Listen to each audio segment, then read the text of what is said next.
Welcome back to study literature. ഇന്നിവിടെ discuss ചെയ്യാൻ പോകുന്നുള്ള ടോപ്പിക് എന്നുള്ളത് ലിറ്റററി തിയറിയിലെ മൊഡ്യൂൾ ഫസ്റ്റിലെ marginality, diaspora, region identity, caste, regression, ഇത്ര ടോപ്പിക്സാണ് ഇന്നിവിടെ ഡിസ്കസ് ചെയ്യാൻ പോകുന്നുള്ളത്. സോ ഈ ഒരു വീഡിയോ തീർച്ചയായും മുഴുവൻ കണ്ടാൽ നിങ്ങൾക്ക് ഹെൽപ്ഫുൾ ആകുന്നതായിരിക്കും. ലിറ്റററി തിയറിയിൽ മാർജിനാലിറ്റി എന്ന് പറയുന്നുള്ളത് fringes of a dominant social group or culture, സംസ്കാരത്തിൻ്റെയും അതുപോലെ തന്നെ സമൂഹത്തിൻ്റെയും ആധിപത്യമുള്ള സമൂഹത്തിൻ്റെയും സംസ്കാരത്തിൻ്റെയൊക്കെ ഒരു ഫ്രിഞ്ചസ് ഇല്ലെങ്കിൽ ഒരു എഡ്ജസ് ആണ് ഈ ഒരു മാർജിനാലിറ്റി എന്ന് പറയുന്നത്. എക്സ്ക്ലൂഡഡ് ആയിട്ടുള്ള, അതുപോലെ തന്നെ മാർജിനലൈസ്ഡ് ആയിട്ടുള്ള, അണ്ടർ റിപ്രസെൻറ്റഡ് ആയിട്ടുള്ള നറേറ്റീവ്സ് മെയിൻ സ്ട്രീമിൽ അണ്ടർ റിപ്രസെൻറ്റഡ് ആയിട്ടുള്ള, മാർജിനലൈസ്ഡ് ആയിട്ടുള്ള, എക്സ്ക്ലൂഡഡ് ആയിട്ടുള്ള ഗ്രൂപ്പ്സ് ഇല്ലെങ്കിൽ ഇൻഡിവിജ്വൽസിൻ്റെ പേഴ്സ്പെക്റ്റീവും എക്സ്പീരിയൻസസും സിഗ്നിഫൈ ചെയ്യുന്നുണ്ട് ഈ ഒരു മാർജിനാലിറ്റി എന്ന് പറയുന്നുള്ളത്. ലിറ്റററി തിയറിയിൽ മാർജിനാലിറ്റിക്കുള്ള ആ ഒരു കീ പോയിൻറ്റ്സ് എന്താണെന്ന് വെച്ചാൽ ആദ്യം തന്നെ പറയുന്നുള്ളത് focus on marginalized groups. Marginalized ഗ്രൂപ്പ്സിനെ ഫോക്കസ് ചെയ്യുന്നു. അതാരൊക്കെയാണ്? ഈ ഒരു കൺസെപ്റ്റ് എന്നുള്ളത് highlights experiences of groups like women സ്ത്രീകളും അതുപോലെ തന്നെ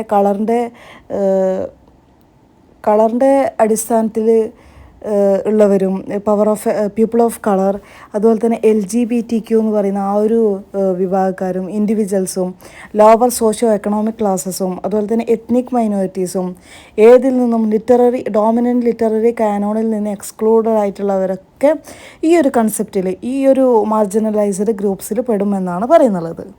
ഇനി നെക്സ്റ്റ് പറയുന്നുള്ള കാര്യം എന്നുള്ളത് പവർ ഡൈനാമിക്സ്. മാർജിനാലിറ്റി എന്ന് പറയുന്നുള്ളത് പവർ ഇംബാലൻസസിനെയും അതുപോലെ തന്നെ ചില ഗ്രൂപ്പ്സ് സിസ്റ്റമാറ്റിക്കലി എന്ത് ചെയ്യുന്നുണ്ട്, ഡോമിനൻറ്റ് സൊസൈറ്റിയിൽ നിന്ന് മാർജിനലൈസ്ഡ് ചെയ്യുന്നുണ്ട്.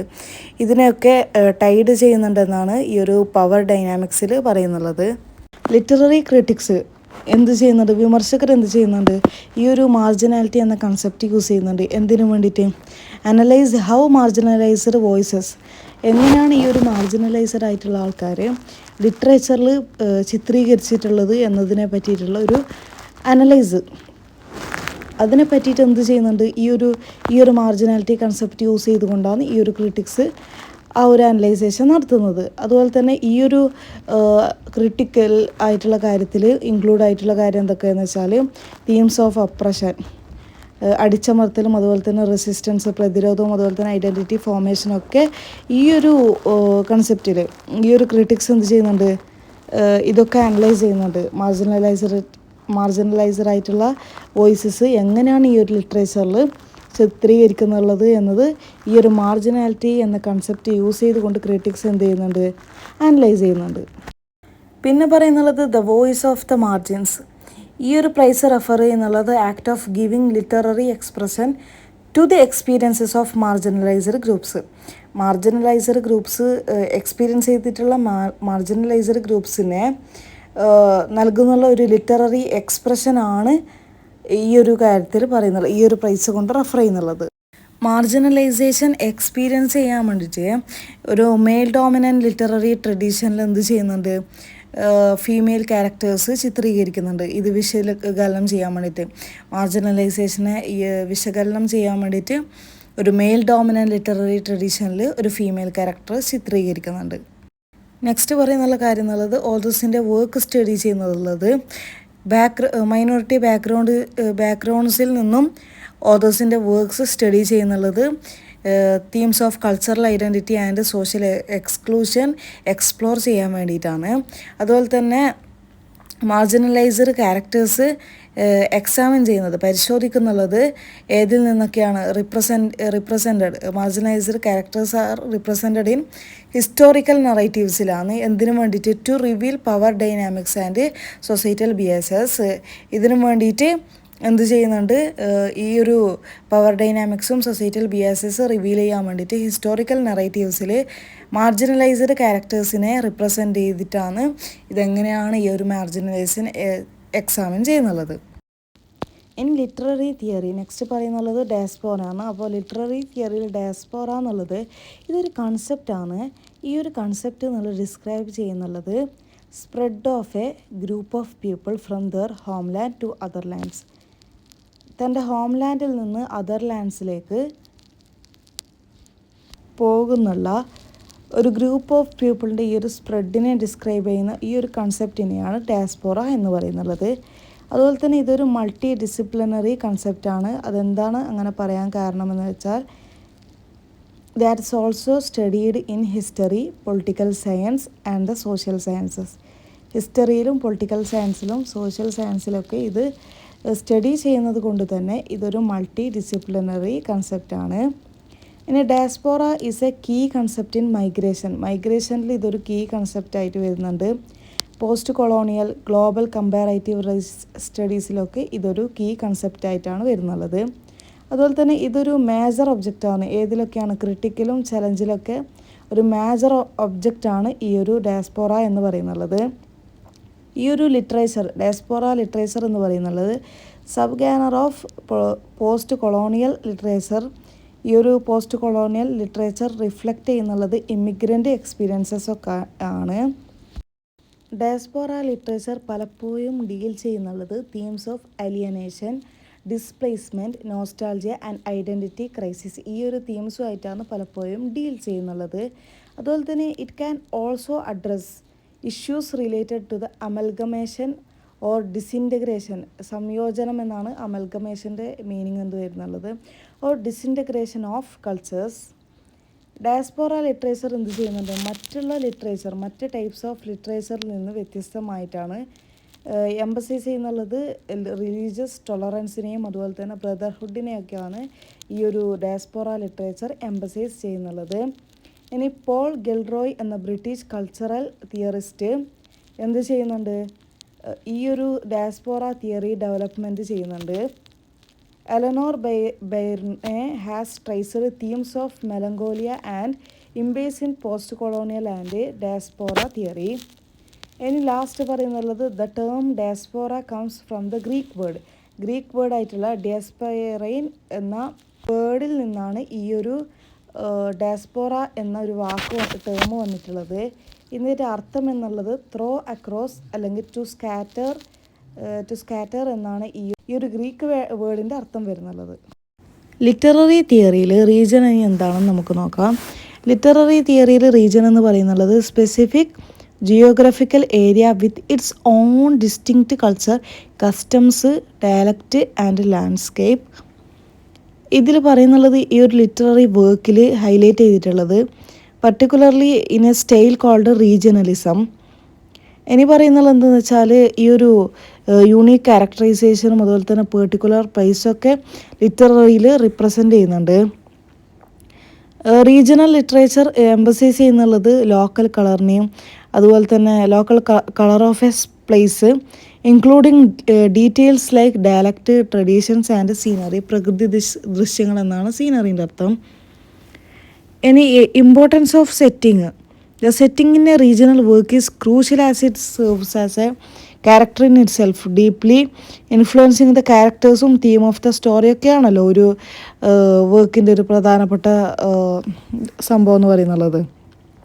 ഒരു എക്സാമ്പിൾ എടുത്തു നോക്കുകയാണെങ്കിൽ ഈ ഒരു റീജിയന് എക്സാമ്പിൾ എടുത്തു നോക്കുകയാണെങ്കിൽ സദേൺ ഗോത്തിക് ഇൻ അമേരിക്കൻ ലിറ്ററേച്ചറിലെ സദേൺ ഗോത്തിക് എന്നുള്ളത് പ്രൈം എക്സാമ്പിൾ ഓഫ് റീജിയണലിസത്തിന് ഒരു പ്രൈം എക്സാമ്പിളാണ് സദേൺ ഗോത്തിക് എന്ന് പറയുന്നുള്ളത്. ഈ ഒരു സദേൺ ഗോത്തിക് ഫോക്കസ് ചെയ്യുന്നുള്ളത് സ്പെസിഫിക് കൾച്ചറിനെയും അതുപോലെ തന്നെ അറ്റ്മോസ്ഫിയർ ഓഫ് ദ അമേരിക്കൻ സൗത്തിനെയാണ് ഈ ഒരു സദേൺ ഗോത്തിക് എന്ത് ചെയ്യുന്നുള്ളത് ഫോക്കസ് ചെയ്യുന്നുള്ളത്. ലിറ്റററി തിയറി ഐഡൻറ്റിറ്റി എന്നുള്ളത് എന്താണെന്ന് വെച്ചാൽ കോംപ്ലക്സും അതുപോലെ തന്നെ multi faceted sense of self character അല്ലെങ്കിൽ ഇൻഡിവിജ്വൽ കൺസ്ട്രക്റ്റ്, അവരുടെ എക്സ്പീരിയൻസിലൂടെയുള്ള ഇൻഡിവിജ്വൽ കൺസ്ട്രക്റ്റ് അല്ലെങ്കിൽ social context, cultural background, gender, race അതുപോലെ തന്നെ അതർ ഫാക്ടേഴ്സിലൂടെയുള്ള ഇൻഡിവിജ്വൽ കൺസ്ട്രക്റ്റിനെയാണ് ഈ ഒരു ഐഡൻറ്റിറ്റി എന്ന് റെഫർ ചെയ്യുന്നുള്ളത്. ഈ ഒരു ഐഡൻറ്റിറ്റി ഇൻക്ലൂഡ് ചെയ്യുന്നുള്ളത് ഇൻറ്റേർണൽ സ്ട്രഗിൾസിനെയും അതുപോലെ തന്നെ സോഷ്യൽ എക്സ്പെക്റ്റേഷൻസിൻ്റെ ചലഞ്ചസിനൊക്കെയാണ് ഈ ഒരു ഐഡൻറ്റിറ്റി എന്ത് ചെയ്യുന്നുള്ളത് ഐഡൻറ്റിറ്റിയിൽ ഇൻക്ലൂഡ് ആയിട്ടുള്ളത്. ഐഡൻറ്റിറ്റി പറയുന്നത് നോട്ട് കൺസിഡേർഡ് സ്റ്റാറ്റിക്, ഒരിക്കലും നിശ്ചലമല്ല.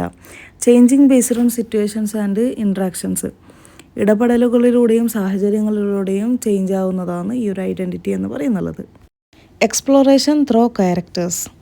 ഓതേഴ്സ് ക്യാരക്ടേഴ്സിനെ യൂസ് ചെയ്യുന്നത് എന്തിനാണ്? എക്സ്പ്ലോർ ചെയ്യാൻ വേണ്ടിയിട്ട്. എക്സ്പ്ലോർ ചെയ്യാൻ വേണ്ടിയിട്ടാണ്?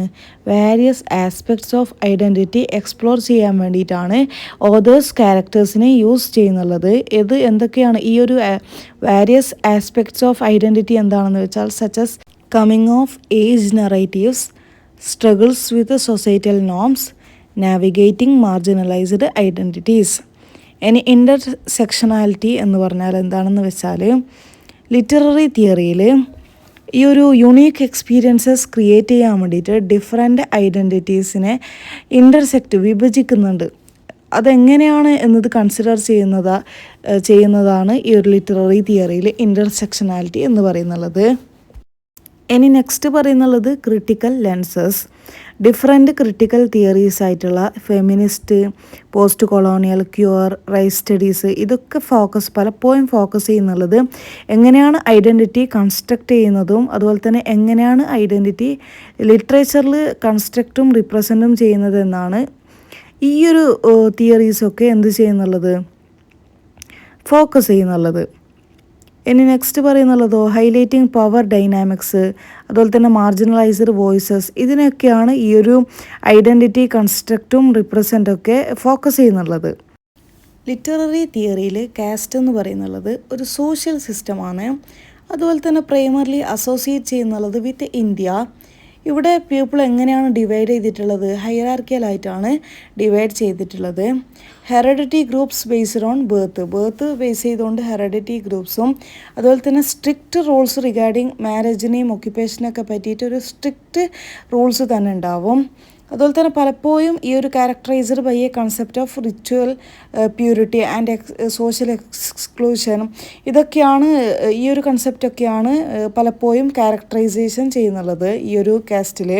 അതുപോലെ തന്നെ ചില ഹയർ കാസ്റ്റേഴ്സ് എന്ത് ചെയ്യും? കൺസിഡേർഡ് സുപ്പീരിയർ ടു ലോവർ കാസ്റ്റേഴ്സിനെ മുകളിൽ ആധിപത്യം ആർക്കുണ്ടാവുമെന്നാണ് പറയുന്നുള്ളത്? ഹയർ കാസ്റ്റേഴ്സിന്. ഇനി പറയുന്നുള്ളതോ it signifies a rigid social stratification means വർഗീകരണം, സാമൂഹിക വർഗീകരണം സിഗ്നിഫൈ ചെയ്യുന്നുണ്ട്. System based on birth status rather than individual മെറിറ്റിനേക്കാൾ ബർത്ത് സ്റ്റാറ്റസ് എന്ത് ചെയ്യുന്നുണ്ട്? സാമൂഹിക വർഗീകരണത്തിനായിട്ട് കാരണമാവുന്നുണ്ട്. ഇനി key points about caste in literary theory എന്ന് പറയുന്നുള്ളത് സോഷ്യൽ ഹൈറാർക്കിയിൽ പറയുന്നുള്ള കാര്യം എന്നുള്ളത് കാസ്റ്റ് സിസ്റ്റംസ് എന്ന് പറയുന്നുള്ളത് are structured with a clear hierarchy where certain castes are considered higher and have greater social privileges than others. ചില കാസ്റ്റ് എന്ത് ചെയ്യുന്നുണ്ട്? ഹയർ ആയിട്ടാണ് കൺസിഡർ ചെയ്യുന്നുള്ളത്. അതുപോലെ തന്നെ അവർക്ക് എന്തുണ്ടാവും? ഗ്രേറ്റർ ആയിട്ടുള്ള സോഷ്യൽ പ്രിവിലേജസ്, സാമൂഹിക അധികാരങ്ങളുണ്ടാവും. മറ്റുള്ളവരെക്കാളും അവർക്ക് ഗ്രേറ്റർ സോഷ്യൽ പ്രിവിലേജസ് ഈ ഒരു ഹയർ എന്ന് കൺസിഡർ ചെയ്യുന്നുള്ള കാസ്റ്റസിനുണ്ടാവുമെന്നാണ് പറയുന്നുള്ളത്. എൻഡോഗാമി എന്ന് പറയുന്നത് കീ ഫ്യൂച്ചർ ഓഫ് കാസ്റ്റാണ്. കാസ്റ്റിൻ്റെ ഒരു കീ ഫ്യൂച്ചറാണ് എൻഡോഗാമി. അതിൻ്റെ അർത്ഥം എന്നുള്ളത് സെയിം കാസ്റ്റിൽ തന്നെ മാരി ചെയ്യുന്നത് പീപ്പിൾ എക്സ്പെക്റ്റ് ചെയ്യുന്നതിനെയാണ് ഈ ഒരു എൻഡോഗാമി എന്ന് പറയുന്നുള്ളത്. ഇനി ഒക്യുപ്പേഷൻ എടുത്ത് നോക്കുകയാണെങ്കിലും ഓരോ കാസ്റ്റിനും സ്പെസിഫിക് ആയിട്ടുള്ള ഒക്യുപ്പേഷൻസ് ഉണ്ടാവും. അതായിരിക്കും അവർ ഒക്യുപ്പേഷനായിട്ട് തിരഞ്ഞെടുക്കാൻ. ഇനി ലിറ്ററേച്ചർ എടുത്ത് നോക്കുകയാണെങ്കിൽ ഓതേഴ്സ് എന്ത് ചെയ്യും? കാസ്റ്റ് തീമായിട്ട് യൂസ് ചെയ്യും. എന്തിനു വേണ്ടിയെന്ന് വെച്ചാൽ എക്സ്പ്ലോർ ചെയ്യാൻ, സോഷ്യൽ ഇനിക്വാലിറ്റി, ഡിസ്ക്രിമിനേഷനും അതുപോലെ തന്നെ മാർജിനലൈസ്ഡ് കമ്മ്യൂണിറ്റീസിൻ്റെ എക്സ്പീരിയൻസസൊക്കെ എക്സ്പ്ലോർ ചെയ്യുന്നതിന് വേണ്ടിയിട്ട് എന്ത് ചെയ്യും? ഓതേഴ്സ് ഈ ഒരു കാസ്റ്റിനെ തീമായിട്ട് യൂസ് ചെയ്യുന്നുണ്ട് എന്നാണ് ഈ ഒരു കാസ്റ്റ് എന്ന ലിറ്റററി തിയറിയിൽ പറയുന്നുള്ളത്. ഇനി നമുക്ക് അടുത്തതായിട്ട് റിഗ്രഷൻ എന്നതിൽ എന്തൊക്കെ കാര്യങ്ങളാണ് പറയുന്നത് നോക്കാം. ഈ ഒരു റിഗ്രഷനിൽ പറയുന്നുള്ളത് ക്യാരക്ടേഴ്സ് എന്ത് ചെയ്യുന്നുണ്ട്? സൈക്കോളജിക്കൽ ഡിഫെൻസ് മെക്കാനിസം എന്ന് പറഞ്ഞാൽ പ്രതിരോധ സംവിധാനം. അതെന്താണെന്ന് വെച്ചാൽ ദേ റിവേർട്ട് ടു ബിഹേവ്സ്. അവരെന്താക്കുന്നുണ്ട്? പെരുമാറ്റത്തിലേക്ക് റിവേർട്ട് ചെയ്യുന്നുണ്ട്. ഇല്ലെങ്കിൽ തോട്ട് പാറ്റേൺസ്, ഏർലിയർ സ്റ്റേജ് ഡെവലപ്മെൻറ്റിലേക്ക് അവരുടെ തോട്ട് പാറ്റേൺസ് അസോസിയേറ്റ് ചെയ്യുന്നുണ്ട്. അതുപോലെ തന്നെ പലപ്പോഴും അവർ സ്ട്രെസ്സിനോടും ട്രോമാനോടും അതുപോലെ തന്നെ ഓവർവെൽമിങ് സിറ്റുവേഷൻസിനോടൊക്കെ അതുപോലെ തന്നെ ചൈൽഡിഷ് ക്യാരക്ടേഴ്സ്, ഇമ്മച്വർ, അതുപോലെ തന്നെ അങ്ങനെയുള്ള കാര്യങ്ങളോടൊക്കെ റെസ്പോൺസ് ചെയ്യുന്നതിനെയാണ് ഈ ഒരു റിഗ്രഷൻ എന്ന് പറയുന്നുള്ളത്. ഒരു ക്യാരക്ടേഴ്സ് സൈക്കോളജിക്കൽ ഡിഫൻസ് മെക്കാനിസമാണിത്. ഈ ഒരു കൺസെപ്റ്റ് എന്നുള്ളത് ഡിറൈവ് ചെയ്തിട്ടുള്ളത് ഫ്രോഡിയൻ സൈക്കോ അനാലിസിസിൽ നിന്നാണ് ഈ ഒരു കൺസെപ്റ്റ് ഡിറൈവ് ചെയ്തിട്ടുള്ളത്. ഇനി key points about regression in literature. ഇത് ഒറിജിൻ ചെയ്തിട്ടുള്ളത് സൈക്കോളജിയിൽ നിന്നാണ്. ഈ ഒരു ഐഡിയ ഓഫ് റിഗ്രഷൻ എന്നുള്ളത് ഒറിജിനേറ്റ് ചെയ്തിട്ടുള്ളത് സിഗ്മണ്ട് ഫ്രോയിഡിൻ്റെ സൈക്കോ അനാലിറ്റിക് തിയറി. ഇത് 5th സെമ്മിൽ ലിംഗ്വിസ്റ്റിക്കിൽ നമുക്ക് പഠിക്കാനുണ്ടായിരുന്നു. അപ്പോൾ സിഗ്മണ്ട് ഫ്രോയിഡിൻ്റെ സൈക്കോ അനാലിറ്റിക് തിയറിയിൽ നിന്ന് ഒറിജിനേറ്റ് ചെയ്തതാണ് ഈ ഒരു റിഗ്രഷൻ എന്ന ഐഡിയ. ഇത് കൺസിഡർ ചെയ്യുന്നുള്ളത് ഡിഫൻസ് മെക്കാനിസമാണ്. ഈ ഒരു ഡിഫൻസ് മെക്കാനിസം അലോ ചെയ്യുന്നുള്ളത് individuals to temporarily retreat to a more comfortable, അതുപോലെ തന്നെ ഏർലിയർ ഡെവലപ്മെൻറ്റൽ ഫേസിങ് സ്ട്രെസ്സ് അനുഭവിക്കുന്ന സമയത്ത് ഏർലിയർ ഡെവലപ്മെൻറ്റ് ഫേസിലേക്ക് അതുപോലെ തന്നെ കംഫർട്ടബിളായിട്ട് റിട്രീറ്റ് ചെയ്യുന്ന ഇൻഡിവിജ്വൽസ് ടെമ്പററിലി റിട്രീറ്റ് ചെയ്യുന്നതിനെ അലോ ചെയ്യുന്നതാണ് ഈ ഒരു ഡിഫൻസ് മെക്കാനിസം എന്ന് പറയുന്നുള്ളത്. ഇനി പറയുന്നുള്ളത് മാനിഫെസ്റ്റേഷൻസ് ഇൻ ക്യാരക്ടേഴ്സ്. അത് പറയുന്നുള്ളത് ചൈൽഡിഷ് ബിഹേവിയേഴ്സ് ആയിട്ടുള്ള ടെമ്പർ ടാൻട്രംസ്, പെട്ടെന്നുള്ള കോപം, വിങ്ങൽ, അങ്ങനെയുള്ള എക്സസീവ് ഡിപ്പെൻഡൻസി ഒക്കെയാണ് ഈ ഒരു ചൈൽഡിഷ് ക്യാരക്ടർ. ഇതൊക്കെയാണ് ഈ ഒരു റിഗ്രഷൻ ക്യാരക്ടേഴ്സിൽ പെടുന്നുള്ളത്. ഇനി ഇതിനൊരു ബെസ്റ്റ് എക്സാമ്പിൾ എടുത്ത് നോക്കുകയാണെങ്കിൽ the Catcher in the Rye എന്ന വർക്കിൽ, ഹോൾഡൻ കോൾഫീൽഡിൻ്റെ the Catcher in the Rye എന്ന വർക്കിൽ പറയുന്നുള്ളത് ഡിസ്പ്ലേസ് റിഗ്രസീവ് ബിഹേവിയർ ആണ്. എന്ത് ചെയ്യുന്നുണ്ട്, അഡാൾട്ട് റെസ്പോൺസിബിലിറ്റിയൊക്കെ റിജക്റ്റ് ചെയ്തിട്ട് ചൈൽഡ് ലൈക്ക് ഇന്നസെൻസ് ആക്ഷൻസിലും തോട്ട്സിലൂടെയും ചൈൽഡ് ലൈക്ക് ഇന്നസെൻസ് ആയിട്ട് സീക്കിങ് ചെയ്തുകൊണ്ട് ജീവിക്കുന്ന ആ ഒരു വ്യക്തിയെ പറ്റിയിട്ട് പറയുന്നുള്ള ആ ഒരു the Catcher in the Rye ആണ് ഈ ഒരു റിഗ്രഷൻ എന്ന് പറയുന്നുള്ളതിന് എക്സാമ്പിളായിട്ടുള്ള ലിറ്ററേച്ചർ എന്ന് പറയുന്നുള്ളത്. സോ ഇന്ന് ഇത്രയൊക്കെ കാര്യങ്ങളാണ് ഈ ഒരു ടോപ്പിക്ക് ഫുള്ളായിട്ട് ഡിസ്കസ് ചെയ്തിട്ടുണ്ട്. മൊഡ്യൂൾ 1 ഫസ്റ്റ് ഇതിൻ്റെ ബാക്കിയുള്ള 4 ടോപ്പിക്സ് ആദ്യത്തെ വീഡിയോയിൽ ഇട്ടിട്ടുണ്ട്. ഇപ്പം രണ്ടാമതും കുറച്ച് കാര്യങ്ങൾ ഈ ഒരു വീഡിയോയിൽ ഡിസ്കസ് ചെയ്തിട്ടുണ്ട്, കുറച്ച് ടോപ്പിക്സ്. ഇനി ഇതിൻ്റെ ബാക്കിയുള്ള ടോപ്പിക്സും ഇനിയൊരു വീഡിയോ ആയിട്ട് അപ്ലോഡ് ചെയ്യുന്നതായിരിക്കും. സോ നിങ്ങൾക്ക് ഈ ഒരു വീഡിയോ ഹെൽപ്ഫുൾ ആണെങ്കിൽ തീർച്ചയായും നിങ്ങൾക്ക് ഹെൽപ്ഫുൾ എന്ന് കമൻറ്റ് ചെയ്യുക. അതുപോലെ തന്നെ സബ്സ്ക്രൈബ് ചെയ്യുക, നിങ്ങളുടെ ഫ്രണ്ട്സിനൊക്കെ ഷെയർ ചെയ്യുക. നിങ്ങൾക്ക് ഏതൊക്കെ ടോപ്പിക്കാണ് വേണ്ടതെന്ന് കമൻറ്റ് ചെയ്താൽ ആ ഒരു ടോപ്പിക്കൊക്കെ അപ്ലോഡ് ചെയ്യാൻ വേണ്ടി ശ്രമിക്കുന്നതായിരിക്കും. അതുപോലെ തന്നെ നിങ്ങൾക്ക് ഇത് ഹെൽപ്ഫുൾ ആയിട്ടുണ്ടെങ്കിൽ താങ്ക് യു എന്നൊക്കെ കമൻറ്റ് ചെയ്താൽ നമുക്കതൊരു സന്തോഷമായിരിക്കും. സോ എല്ലാവരും എന്താക്കാന്ന് വെച്ചാൽ ഈ ഒരു വീഡിയോ ഫുള്ളായിട്ട് സ്കിപ്പ് ചെയ്യാതെ കണ്ടാൽ നിങ്ങൾക്കിത് എക്സാമിന് നല്ല രീതിയിൽ ഉപകാരപ്പെടുന്നതായിരിക്കും. So okay, bye.